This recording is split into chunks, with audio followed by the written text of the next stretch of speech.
Hi, this is Carsten from panocms.de. In this tutorial I'm showing you the basics of PanoCMS and how to create a little project. After the login you will come straight into your project manager. Here you can manage your project and start working at one of them or create a new one. We will do that in a minute. First, I'll explain you the rest of PanoCMS. At the top you can see the navigation bar, and next to the button Project you will find the button My Account. There you can manage your account, and if you put in the nickname you use at the krpano forum, that might help us answering your questions about PanoCMS in the krpano forum. Also, you can change your password. In the middle of the navigation bar we have the button for downloading the krpano plugin. We won't do that now, but later on. Next to that, you can find the part with all the tutorials. There are text tutorials, video tutorials, frequently asked questions, and the possibility to ask an individual question that hasn't been answered in the tutorials by now. So now we are going to create the example project I've shown you in the first video. And this is the panorama we are going to use for this example. A little virtual tour with two panos. We begin creating the PanoCMS project by going to the section Projects and here to the button Create a new project. First, we give our project a name. We call it Mittelpunkt, which means midpoint, because the little pano shows the midpoint of Bavaria. And now we have to put in the URL that leads to the pano, which is this one in our case. I copy that with Command and C or Control and C if you are on a Windows computer, and paste it in this field with Command and V. I finish that by pressing the button Create Project.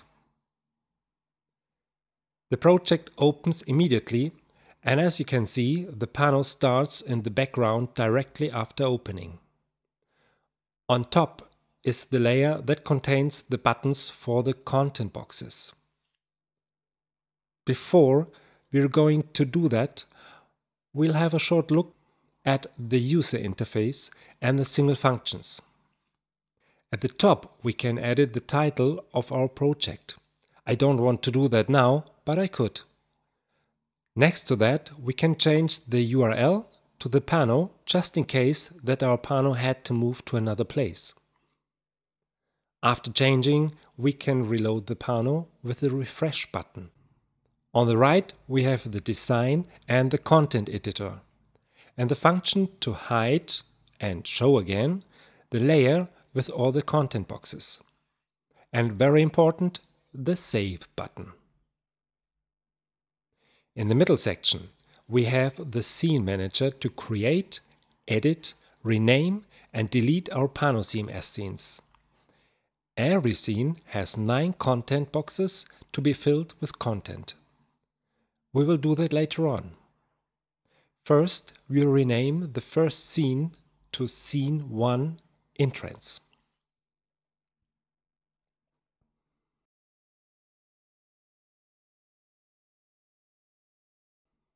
We add a second scene and call it Scene 2 Inside.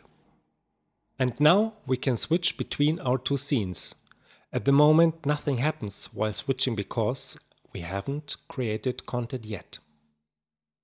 Under the Scene Manager we will find the ready-to-copy code we need to integrate the scene into our tour XML file of our krpano project. Let's have a short look at this code. You can see these two cryptical numbers. That are our scene and our project identifier. When I change the PanoCMS scene, the first identifier, our scene identifier, will change while the second part, the identifier for the whole project midpoint, stays unchanged.